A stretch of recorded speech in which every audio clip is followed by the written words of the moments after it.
한 개? 이미경 이사장님께 질의하겠습니다. 예. 네. 코로나 상황으로 어려운 것과 관련해서 오전에는 재해동포재단에 여쭤봤는데요.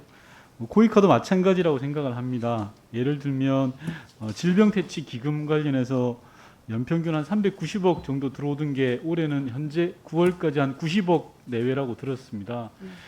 이 기금이 적게 거치면 백신 개발이라든지 이 역량이 좀 부족한 국가의 공여 확대하는 부분들이 난감할 텐데요.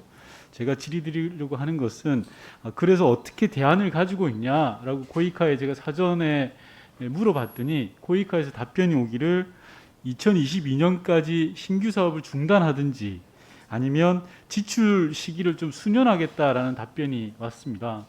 근데 이제 그것도 중요할 텐데요. 이제 본 의원이 생각할 때는 조금 더 적극적으로 코이카에서 일을 하지 않으면 질병퇴치기금 특히 코로나 백신 문제가 걸려 있는 상황에서 좀 난감할 것 같습니다. 예컨대 뭐 여러 차례 이야기가 됐지만 출국 납부금 1,000원씩 지금 징수하는 문제를 좀 차등해서 한다든지 예를 들어 이코노미나 비즈니스를 좀 차등한다든지 조금만 적극적으로 하면 할 수 있는 부분이 있는데 이런 부분에 대한 검토가 전혀 안 되고 그냥 예산을 안 쓰겠다 또는 시기를 조정하겠다 이렇게만 접근할 문제는 아니라고 생각합니다. 이사장님 의견은 어떠신가요? 네. 우선 너무 소극적으로 답변을 드린 거에 대해서 죄송하게 생각하고요.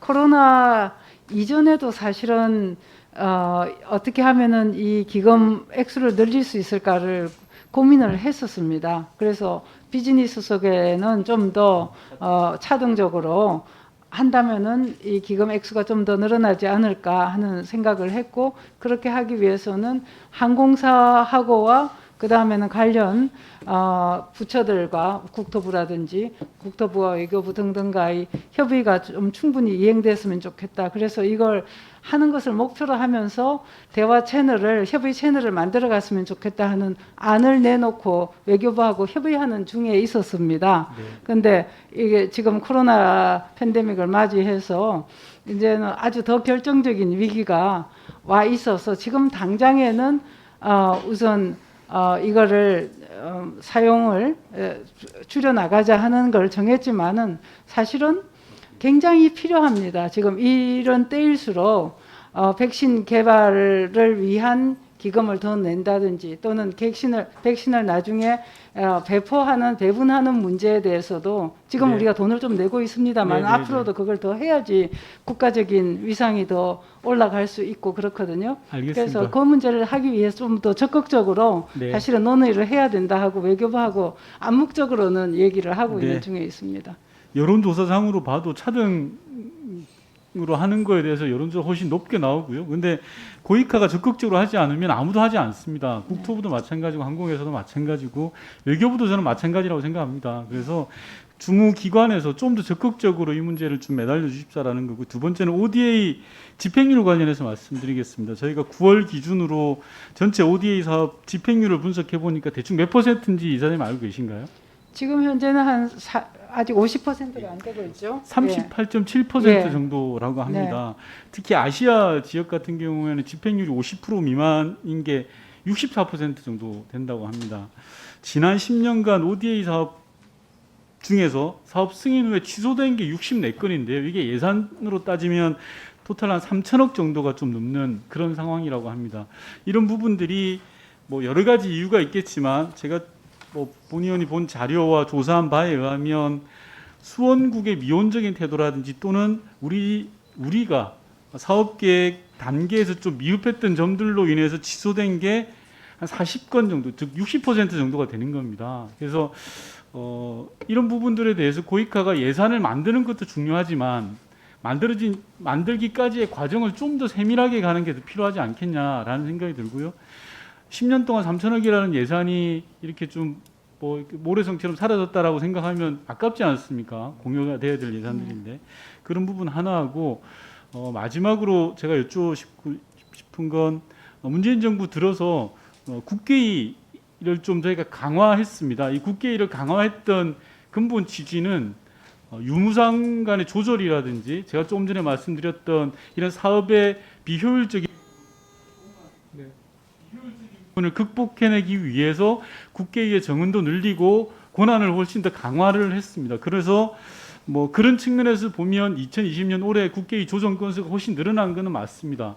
물론 국회의 관련해서 이사장님한테 여쭤볼 내용은 아닙니다만 주무기관의 책임자로서 어떻게 생각하십니까? 국회의의 권한을 좀 더 강화하는 게 맞는지 아니면 이 유무상 부분에 대해서 보다 근본적인 문제 해결로 가는 게 맞는지 지난 3년의 경험 속에서 이사장님 의견을 좀 필요해 주셨으면 합니다. 네.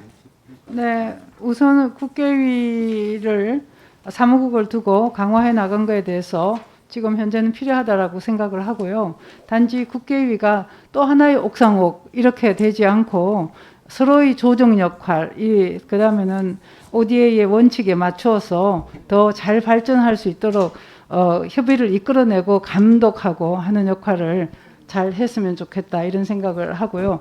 그러기 위해서 국회의 사무국의 인원수를 많이 늘려나는 것만이 아니고 예를 들면 코이카로부터 보다 전문성이 있는 사람을 더 받는다든지 이런 방식으로 그걸 운영을 해 나가면 좋겠다 하는 생각을 가지고 있습니다. 그리고 평가에 있어서도 메가 평가 이런 거는 국회의가 해야 될 일이고 그냥 사업에 대한 하나하나의 평가는 그 평가의 정신이 평가의 목적이 평가를 통해서 배우자 이런 것이거든요. 그렇기 때문에 그러면 사업을 한 사람이 평가하고 배우고 하는데 그 평가에는 객관적인 평가를 할 수 있도록 전문가들이 참여할 수 있도록 하는 거, 그 전체의 큰 틀거리를 보는 메가 평가는 방향이라든지 이런 것들은 국회의가 하는 것이 맞다라고 생각을 하고 있습니다. 그리고 좀 전에 저희가 코이카가 지금 현재 올해 사업에서 아직까지 집행률이 굉장히 50%도 안 되고 있고 염려하셨는데 코이카 와서 보니까 코이카의 이 예산이 그냥 연말에 가서 막 몰려게 되더라고요. 그래서 연말에 저희의 목표는 94%까지 보고 있습니다. 그래서 그거는 달성하지 않을까 하는 생각이고 승인 취소된 건 10년 동안 3천억인데 18년부터는 굉장히 많이 여러 가지 장치들을 두어서 전폭적으로 많이 줄어들고 있어서 앞으로도 더 노력하겠다고 말씀드립니다. 네, 윤건영 의원님 수고하셨습니다.